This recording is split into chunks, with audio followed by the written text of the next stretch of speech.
ഇന്ത്യയിൽ ഏറെക്കുറെ 75% ആൾക്കാരെ ബാധിക്കുന്ന ഒരു അസുഖത്തെപ്പറ്റി പറയാനാണ്. വളരെ കോമൺ ആയിട്ടുള്ളൊരു അസുഖമാണ്. 75% എന്ന് പറയുമ്പോൾ 4-3 ആൾക്ക് ഈ സാധനം ഒന്നും പോകുന്ന പറയാം. ഒന്ന് പോയിട്ടുണ്ടാവാം, അത് അനുഭവിക്കുന്നുണ്ടാവാം. ഓക്കെ, പൈൽസാണ് ഈ കാര്യം. പൈൽസ് എന്ന് പറയുമ്പോഴത്തേക്ക് ആൾക്കാർ പേടിയാണ്. ബ്ലീഡിങ് ഉണ്ടാക്കുന്ന പലപ്പോഴും ലക്ഷണങ്ങളൊക്കെ കേട്ട് ആൾക്കാർക്ക് ഇതാണെന്ന് അറിയാം, പക്ഷേ ഇവർ ഡോക്ടറെ കാണിക്കില്ല. കാരണം ആ സ്ഥലത്ത് വരുന്നൊരു അസുഖമായതുകൊണ്ട് തന്നെ അവർക്ക് മടിയാണ്. രണ്ടാമത്തെ കാര്യം, സർജറി വേണ്ടി വരും. ഒരു കോംപ്ലിക്കേറ്റഡ് സാധനമാണ്. ഇതുമായിട്ട് നിങ്ങൾ ഡോക്ടറെ അടുത്ത് പോയാൽ അപ്പോൾ അവർ പറയും സർജറി പരിഹാരമുള്ള വേറൊന്നുമില്ല. അപ്പോൾ തന്നെ ടെൻഷനാണ്. സർജറി ഇഷ്ടമില്ലാത്ത ആൾക്കാർ അത് വെച്ച് നടക്കും. പിന്നെ കുറേ കഴിയുമ്പോൾ അത് കോംപ്ലിക്കേറ്റഡ് ആവും. അതൊക്കെ കഴിഞ്ഞിട്ടാണ് പലപ്പോഴും ഹോമിയോപ്പതി എന്ന രീതിയിലൊക്കെ ആൾക്കാർ നമ്മുടെ അടുത്ത് വരാറ്. അപ്പം ഇതിനെപ്പറ്റി ഡീറ്റെയിൽ ആയിട്ട് ഞാൻ പറയാം. അതിന് മുമ്പ് ഇത് നിങ്ങൾ ഈ പൈസ ഉള്ള ആളാണെങ്കിൽ നിങ്ങൾ അറിഞ്ഞിരിക്കേണ്ട കുറച്ച് കാര്യങ്ങൾ ഞാൻ ആദ്യം പറയാം. എന്നാൽ പിന്നെ നിങ്ങൾക്ക് സ്കിപ്പ് ചെയ്ത് പോകണ്ടല്ലോ. ഇത് വീട്ടിൽ എന്തൊക്കെ ചെയ്യാൻ പറ്റും, എന്തൊക്കെ കഴിക്കാൻ പാടില്ല, ഹോം റെമഡി ആയിട്ട് ഇതിൻ്റെ ചൊറിച്ചിലും വിഷമമൊക്കെ കുറയ്ക്കാൻ എന്തൊക്കെ ചെയ്യാൻ പറ്റും, അതൊക്കെ ഞാൻ പറഞ്ഞുതരാം. ഓക്കെ, എന്നിട്ട് ഡീറ്റെയിൽ ആയിട്ട് വീഡിയോക്ക് നമുക്ക് പോകാം. ഞാൻ doctor Fazil Muhammad, Olive homeopathy ക്ലിനിക്കിലെ ചീഫ് ഹോമിയോപ്പതി കൺസൾട്ടൻ്റ് ആണ്. കീശ്ശേരി മലപ്പുറം ജില്ലയിൽ വർക്ക് ചെയ്യുന്നൊരു ക്ലിനിക്കാണ് Olive homeopathy clinic. Okay, piles എന്ന് കേൾക്കുമ്പോൾ തന്നെ ബ്ലീഡിംഗ് ആണ് ആദ്യം ആർക്കൊക്കെ ഓർമ്മ വരാം. മലദ്വാരത്തിൻ്റെ ഭാഗത്ത് വരുന്ന ബ്ലീഡിങ് അല്ലേ. അവിടെ ചൊറിച്ചിലുണ്ടാവാം, പുകച്ചിൽ ഫീൽ ചെയ്യാം, ബ്ലീഡിങ് വരാം, നല്ല വേദന വരാം. ഓക്കെ, അതൊക്കെ ഇതിൻ്റെ ലക്ഷണങ്ങളാണ്. എന്നാലോ അങ്ങനെ വരുന്ന സിറ്റുവേഷൻസ് ഒക്കെ എല്ലാം പൈൽസ് അല്ലതാണ്. വേറെ 2 അസുഖങ്ങളൂടെ അവിടെ വരാറുണ്ട്. ഒന്ന് ഫിഷർ എന്ന് പറയും, മറ്റൊന്ന് ഫിസ്റ്റുല. ഇത് 3 എന്താണെന്ന് വളരെ ചുരുക്കി ഞാൻ പറഞ്ഞുതരാം. പൈൽസ് എന്ന് പറയുമ്പോൾ നമ്മുടെ ഒരുപാട് ഡെലിവറി ഒക്കെ കഴിഞ്ഞ സ്ത്രീകളുടെ കാലിൽ കാണാം വേരിക്കോസ് വെയിനിലെ നരമ്പ് തടിച്ച് നിൽക്കുന്നൊരവസ്ഥയുണ്ട്. ഒരുപാട് നിന്ന് ജോലി ചെയ്യുന്ന ആൾക്കാരുടെ കാലിൻ്റെ താഴേക്കത് കാണാനുണ്ട് അല്ലേ, നരമ്പ് തടിച്ച് തിക്കി കൂടി നിൽക്കുന്നൊരവസ്ഥ. ഇതേ വേരിക്കോസ് വെയിൻ്റെ അവസ്ഥ മലദ്വാരത്തിനവിടെ വരുന്നതിനാണ് നമ്മൾ പൈൽസ് എന്ന് പറയാം. അത്രയേ ഉള്ളൂ ഈ സാധനം, വേറൊന്നുമില്ല. ഓക്കെ, പക്ഷേ മലദ്വാരത്തിൻ്റെ അകത്തായതുകൊണ്ടൊരു കുഴപ്പം എന്താ വെച്ചാൽ അതിലൂടെ മലം പാസ് ചെയ്യുമല്ലോ. അത് കുറച്ച് ഷാർപ്പോ ഹാർഡോ ഒക്കെ ആണെങ്കിൽ അതിന് കോറി ബ്ലീഡിങ് ഉണ്ടാക്കും. ബ്ലീഡിങ് എന്ന് പറയുമ്പോൾ ഒരു രക്തക്കോയിലാണ് ഇവർ കോറുന്നത്. അപ്പോൾ നല്ല ബ്ലീഡിങ് വരും. ഒരു പമ്പ് ചെയ്യുന്ന ഫീലിങ്സിലൊക്കെ ഈ ബ്ലീഡിങ് വരാം. അപ്പോൾ ആൾക്കാർ പാനിക്കാവും. ഓക്കെ, അതാണ് അതിൻ്റെ ബ്ലീഡിങ്ങിൻ്റെ ഒരു നേച്ചറും അതിൻ്റെ ലക്ഷണം. പിന്നെ എല്ലാ കേസിലും ബ്ലീഡിങ് ഉണ്ടായിക്കോളൊന്നുമില്ല കേട്ടോ. ചില കേസിൽ വേദന മാത്രമേ ഉണ്ടാവുള്ളൂ, ചിലതിൽ വേദന ഉണ്ടാവില്ല, ബ്ലീഡിങ് ഉണ്ടാവില്ല, ചൊറിച്ചിൽ മാത്രമേ ഉണ്ടാവും. ചിലർക്കൊരു അസ്വസ്ഥത പോലെ ഫീൽ ചെയ്യും, അവിടെ ചെറിയൊരു വീക്കം, തടിപ്പ് പോലെ ഫീൽ ചെയ്യും. ഇതൊക്കെയാണ് ഇതിൻ്റെ കോമൺ ലക്ഷണങ്ങൾ. ഓക്കെ, പൈൽസിൽ വേദനയും ചൊറിച്ചിലും വിഷമമൊക്കെ ഉള്ള ആൾക്കാർക്ക് വീട്ടിൽ ചെയ്യാൻ പറ്റിയ സിമ്പിളായിട്ടുള്ളൊരു കാര്യം പറഞ്ഞുതരാം. ഓക്കെ, അത് തന്നെ അത് പറഞ്ഞാൽ നന്നാവുമല്ലോ. ഒന്നാമത്തെ കാര്യം സ്വിച്ച് ബാത്താണ്. ഒരു വട്ടപാത്രത്തിൽ വെള്ളം എടുക്കുക, ഇളം ചൂടുവെള്ളം എടുക്കുക, 5 സ്പൂൺ ഉപ്പ് അതിലേക്ക് മിക്സ് ചെയ്യുക. എന്നിട്ട് പടിഞ്ഞവിടെ ഇരിക്കുക. നമ്മളെ മലദ്വാരത്തിൻ്റെ ഭാഗം മൂടുന്ന രീതിയിൽ അത് ഇരിക്കുക. ഒരു 10 മിനിറ്റ് ഇരിക്കുക. ഇന്ത്യൻ ടോയ്ലറ്റ് ഇരിക്കുന്ന പോലെ വേണം ഇരിക്കാൻ, സ്ക്വാറ്റിംഗ് പൊസിഷനിൽ വേണം ഇരിക്കാൻ. അങ്ങനെ ഒരു 2 നേരം ഒരു 5 ദിവസമൊക്കെ ഇരുന്നാൽ തന്നെ ചൊറിച്ചിലും പുകച്ചിലൊക്കെ നിങ്ങൾക്ക് കുറയാനത് ഹെൽപ്പ് ചെയ്യും. ഓക്കെ, നല്ല പെയിനും വിഷമമാണെങ്കിൽ നിങ്ങൾക്ക് അവിടെ ഐസ് വെക്കാൻ പറ്റും. നമ്മൾ മുറിയിലൊക്കെ ഐസ് വെക്കുന്നത് പോലെ ഐസ് വെക്കാൻ പറ്റും. അതല്ലെങ്കിൽ ഓയിൽ, എന്താ പറയുക, വെളിച്ചെണ്ണ വെക്കാൻ പറ്റും. ഒലീവ് ഓയിലൊക്കെ അവിടെ പൊട്ടി കഴിഞ്ഞാലും ഒന്ന് സൂത്തൻ എഫക്റ്റ് വരുമ്പോൾ ആ പെയിൻ പുകച്ചിലൊക്കെ കുറച്ച് കുറയും, ആ വേദനയും വിഷമമൊക്കെ കുറച്ച് കുറയും. ഇതാണ് ഇതുള്ളവർക്ക് വീട്ടിൽ എന്തെങ്കിലും ചെയ്യാൻ പറ്റുമോ എന്ന് ചോദിച്ചാൽ എനിക്ക് പറയാനുള്ളത്. പലപ്പോഴും പേഷ്യൻസ് ഞാൻ എൻ്റെ പല വീഡിയോസും കണ്ടിട്ട് വിളിക്കും, എന്താ ഡോക്ടറെ ഞാൻ ചെയ്യേണ്ടത്, ഞാൻ ദുബായിലാണ്, വിദേശത്താണ്, എനിക്ക് പൈൽസിന് എനിക്ക് എന്താ ചെയ്യാൻ പറ്റുക ചോദിക്കലുണ്ട്. ജനറൽ മാനേജ്മെൻറ്റ് എന്തൊക്കെ ചെയ്യാൻ പറ്റുമോ അതേ നമുക്ക് പറഞ്ഞു തരാൻ കഴിയുള്ളൂ. മാറാനുള്ള ട്രീറ്റ്മെൻറ്റ് എന്ന രീതിയിൽ വരുമ്പോൾ ചിലപ്പോൾ മെഡിസിൻസ് വേണ്ടി വന്നേക്കാം. അതിന് കൺസൾട്ടേഷൻ എടുത്ത് ഓരോരുത്തർക്കും അവർക്ക് വരുന്ന മെഡിസിൻസ് ഏതാ നോക്കിയിട്ട് വേണം അത് ചെയ്യാൻ. അതല്ലാത്ത ജനറൽ മാനേജ്മെൻ്റ് ഒക്കെ ഞാൻ ഈ വീഡിയോയിൽ പറയുന്നുണ്ട്. അത് നിങ്ങൾ ചെയ്ത് നോക്കൂ. അതിൽ കുറവുണ്ടെങ്കിൽ, നിങ്ങൾക്ക് വിഷമമൊന്നുമില്ല, അതിൽ കുറവുണ്ടെങ്കിൽ അതിട്ട് തുടർന്ന് പോകാം. പക്ഷേ അസുഖം മാറുന്നില്ലെങ്കിൽ ട്രീറ്റ്മെൻറ്റ് എടുക്കുന്നത് തന്നെയല്ലേ നല്ലത്. എന്നാലും ഇതും വെച്ച് ഇങ്ങനെ നടക്കേണ്ട കാര്യമില്ലല്ലോ. അപ്പോൾ അതിലൊന്നാണ് ഈ സ്വിച്ച് ബാത്ത്. രണ്ടാമത്തെ കാര്യം, പൈൽസ് വരാനുള്ള ഏറ്റവും പ്രധാനപ്പെട്ട ഒരു കാരണം മലബന്ധമാണ്.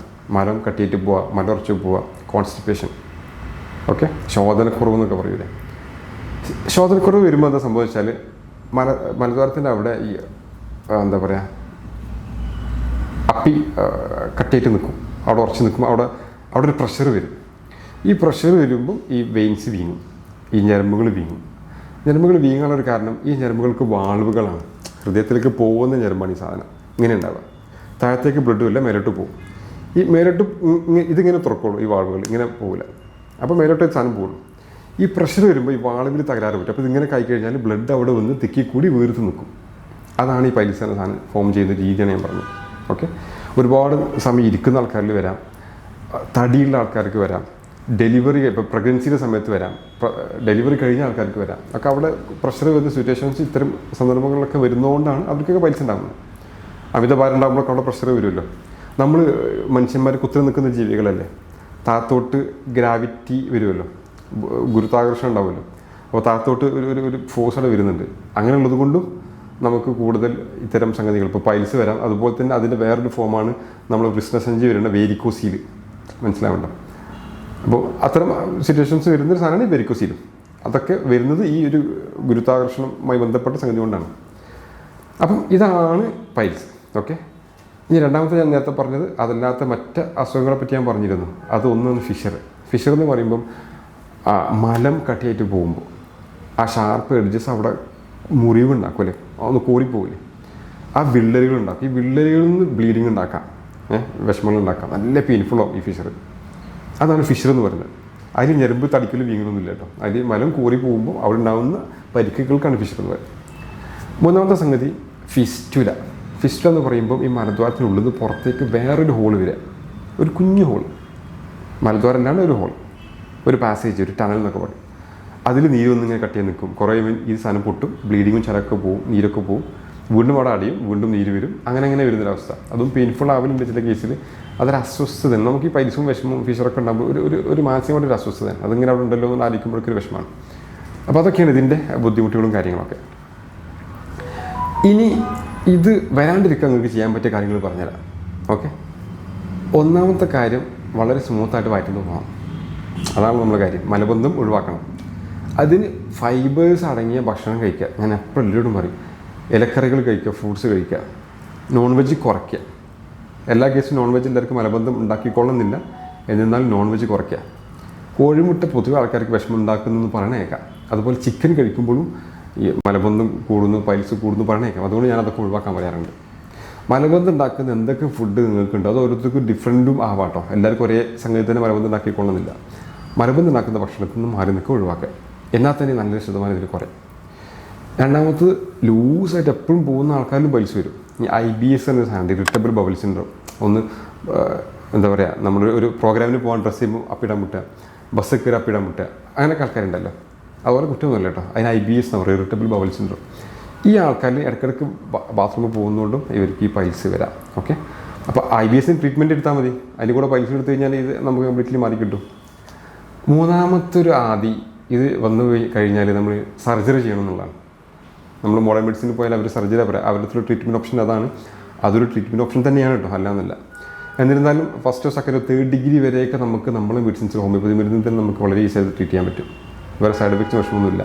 ബ്ലീഡിങ് നിൽക്കും, ചൊറിച്ചിൽ നിൽക്കും, അവിടുത്തെ പുകച്ചിൽ നിൽക്കും, മാറി പോകാറുണ്ട്.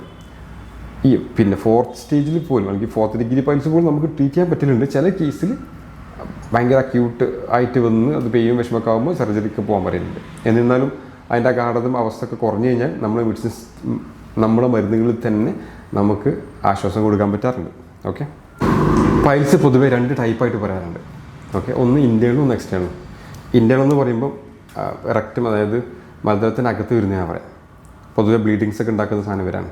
പിന്നെ പുറമെ വരുന്ന സാധനങ്ങളുണ്ട് എക്സ്റ്റേണൽ പൈൽസ്. അത് കുറച്ച് പെയിൻഫുൾ ആവും ചിലപ്പോൾ. കാരണം അതിലേക്ക് നമ്മൾ ഇരിക്കുക, അത് ഇൻഫ്ലമേഷനൊക്കെ വന്ന് കുറച്ച് നീർക്കെട്ടൊക്കെ വന്നു കഴിഞ്ഞാൽ അത് വേദന ഉണ്ടാക്കും. ഈ 2 ടൈപ്പായിട്ടാണ് പൈൽസിൻ്റെ പൊതുവേ നമ്മൾ പറയാറ്. ഓക്കെ, പൈൽസിലേക്ക് എത്തിക്കുന്ന കുറച്ച് ശീലങ്ങളെ പറ്റി ഞാൻ പറഞ്ഞുതരാം. ഈ ശീലങ്ങൾ ഒഴിവാക്കിയാലും നമുക്ക് പൈൽസ് പ്രതിരോധിക്കാൻ പറ്റും. ഒരുപാട് നേരം ടോയ്ലറ്റിൽ ഇരിക്കില്ല, അതാണ് ഒന്നാമത്തെ കാര്യം. പൊതുവേ ടോയ്ലറ്റ് നമുക്ക് സമാധാനം തരുന്ന സ്ഥലം, ആരും ശല്യം ചെയ്യാൻ വരില്ല അല്ലേ. നമുക്ക് ഫോണൊക്കെ എടുത്തോടെ ഇരുന്നാലും ആരും ചോദിക്കാൻ പോകുന്നില്ല. ആ ഒരു സമാധാനകാംക്ഷികൾ ടോയ്ലറ്റിൽ ഇരിക്കുമ്പോൾ ഒരു പ്രശ്നം എന്താ വെച്ചാൽ അവിടെ പ്രഷർ വരാനുള്ള സാധ്യതകൾ കൂടും. അത് സ്ഥിരം ചെയ്യുന്ന ആൾക്കാരിൽ പൈൽസ് വരാനുള്ള സാധ്യതയും കൂടും. അതല്ലെങ്കിൽ നിങ്ങൾ ആ ടോയ്ലറ്റിൻ്റെ ഈ കവറിങ് ഒക്കെ അടച്ചു വെച്ചായിരിക്കണം, എന്നാൽ പിന്നെ പ്രശ്നമൊന്നുമില്ല. അപ്പിടുന്ന പൊസിഷനിൽ അപ്പിടാൻ വേണ്ടി ഇരുന്നിട്ട് ഒരുപാട് നേരം നമ്മൾ ഇരിക്കരുത്. രണ്ടാമത്തത്, വയറ്റിൽ നിന്ന് പോകാൻ തോന്നുമ്പോൾ മാത്രമേ ടോയ്ലറ്റിൽ പോകാവൂ. നമ്മളവിടെ പോയിട്ട് പ്രഷർ ചെയ്ത് മുക്കി ഇത് പുറത്തേക്ക് തള്ളാൻ ശ്രമിക്കരുത്. മുട്ടുമ്പോൾ മാത്രം പോവുക. ഓക്കെ, ആ പരിപാടി കഴിഞ്ഞ ഉടനെ തിരിച്ചു പോരുക. ചിലവർ പറയും രാവിലെ തന്നെ പോകണം നിർബന്ധമൊന്നുമില്ല. എപ്പോൾ മുട്ടുന്നു അപ്പം പോവുക. അതാണ് നിങ്ങൾ ശീലിക്കേണ്ട ഒരു കാര്യം. ഓക്കെ, ആ രീതിയിൽ മാനേജ് ചെയ്താലും നമുക്കിത് വരാണ്ട് നോക്കാൻ പറ്റും. തീരെ ട്രീറ്റ്മെൻറ്റ് എടുക്കാതെ നല്ല ബ്ലീഡിംഗ് ഒക്കെ ഉള്ള പൈൽസ് നമ്മൾ ട്രീറ്റ്മെൻറ്റ് എടുക്കാണ്ട് മുമ്പോട്ട് പോയി കഴിഞ്ഞാൽ അനീമിയ, രക്തക്കുറവ് വരാം, ക്ഷീണം വരാം, അങ്ങനെ കുറച്ച് കോംപ്ലിക്കേഷൻസ് ഒക്കെ വരാം കേട്ടോ. പിന്നെ മലദ്വാരത്തിൽ വരുന്ന എല്ലാ ബ്ലീഡിങ്സും പൈൽസിന് ആയിക്കൊള്ളുന്നില്ല. വളരെ റയറായിട്ട് ക്യാൻസറിനും ഇങ്ങനെ ബ്ലീഡിങ് വരാം. അപ്പോൾ അതിന് ഡോക്ടറെ കാണിച്ച് അത് പൈൽസിനാണോ അല്ലത് ഉറപ്പ് വരുത്തുന്നത് നല്ലതാണ്.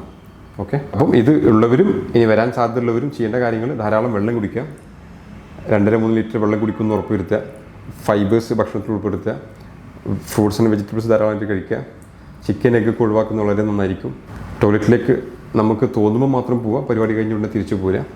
ഒരു 7-8 മണിക്കൂർ ഉറങ്ങാനുള്ള ശ്രമം നടത്തുക, കൃത്യസമയത്ത് ഉറങ്ങുക, വളരെ റെഗുലറായിട്ട് 40 മിനിറ്റെങ്കിലും എന്നും എക്സസൈസ് ചെയ്യുന്നു ഉറപ്പുവരുത്തുക. അതും ഇത് പ്രിവെൻറ്റ് ചെയ്യാൻ ഹെൽപ്പ് ചെയ്യും. ഓക്കെ, നിങ്ങൾക്ക് എന്തെങ്കിലും സംശയങ്ങൾ ഉണ്ടെങ്കിൽ എൻ്റെ വീഡിയോസ്ക്ക് താഴെ കമൻറ്റ് ചെയ്താൽ ഞാൻ സംശയങ്ങൾ റിപ്ലൈ തരും.